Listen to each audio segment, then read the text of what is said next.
วิดีโอนี้จะมาสอนวิธีป้องกันแอปที่เราดาวน์โหลดมาเนาะมันจะมีไวรัสแฝงตัวเข้ามานำแอปที่เราดาวน์โหลดมา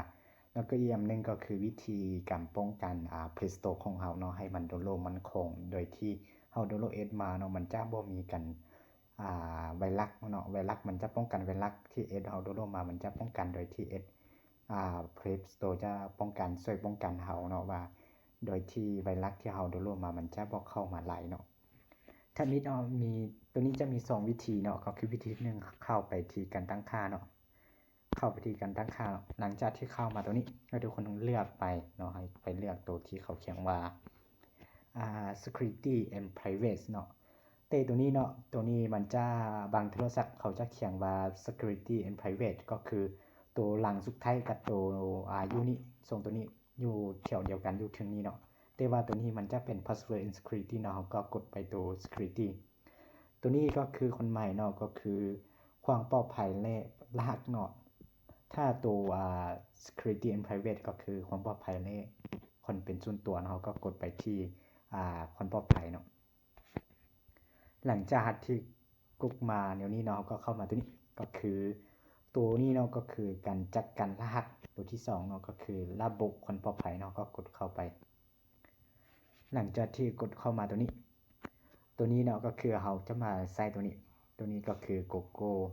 Google Play Protect ตัวนี้ก็คือตัวนี้คนใหม่ก็คือตัวป้องกัน Google Play หรือว่าจำพวก Google ที่มันใส่คำว่า Play Store จะเป็นจำพวกGoogle แพงเนาะหรือว่าอย่างเนาะตัวนี้เขาก็กดเข้าไปจังพวก S ที่เราดาวน์โหลดมาเนาะมันจะรวมมาทั้งหมดอยู่นี่เขาจะบอกว่า S ที่เรามีเดี๋ยวนี้อยู่ในเครื่องเรามีทั้งหมดจักอันเนาะก็คือ65บวกเนาะเราบ่ได้เห็นอย่างเนาะมีแต่เข้าไปตัวนี้ก็คือตัวที่จะสแกนไวรัสที่จำพวก S นี่นะเราดาวน์โหลดมามันจะมีไวรัสแฝงตัวมาเนาะตัวนี้เขาจะป้องกันจำพวก S นี่แล้วก็ป้องกันเครื่องของเราโดยที่บ่ให้เครื่องของเรามันมีไวรัสไหลเกินไปเนาะก็สแกนเนาะตัวนี้เนาะเขาสแกนแล้วเนาะเขาก็บอกว่ากำลังสแกนเนาะก็คือหลังจากที่เราสแกนหมดแล้วเนาะเราบ่มั่นใจว่ามันสแกนแล้วบ่เราก็อีกเทื่อนึงเนาะตัวนี้ก็คือตัวที่จะสแกนไวรัสให้มันมีประสิทธิภาพโดยที่ลบไวรัสออกเนาะให้เครื่องของเรามันมีประสิทธิภาพในจำพวกเครื่องหรือว่าแอปที่เราดาวน์โหลดมามันบ่มีไวรัสเนาะตัวนี้ก็คือวิธีที่1เนาะเราก็เข้าไปที่การตั้งค่าเนาะคันว่าท่านใดมันซ่อบ่เห็นอยู่ในการตั้งค่าเนาะเราก็สามารถไปเข้าที่ Play Store เลยเนาะตัวนี้เราก็กดเข้าไปเนาะหลังจากที่เรากดเข้ามามันจะเห็นหน้าตั้งนี้เนาะเราก็ไปเลือกรูปโปรไฟล์ตัวอยู่ถึงนี้ตัวนี้เนาะเราก็กดเข้าไปเนาะหลังจากที่กดเข้ามาหน้าได้เนาะเรามาเลือกตัวนี้ก็คือตัวนี้จะสังเกตเห็นสัญลักษณ์ของมันเนาะก็คือ Play Protect เนาะตัวนี้ก็คือการเล่นตัวป้องกันเนาะใส่ตัวป้องกันนี่ป้องกันแอปของเราโดยที่บ่ให้ไวรัสเข้ามาเนาะตัวนี้จะสังเกตเห็นรูปลักษณะของมันเนาะจะตัวเป็น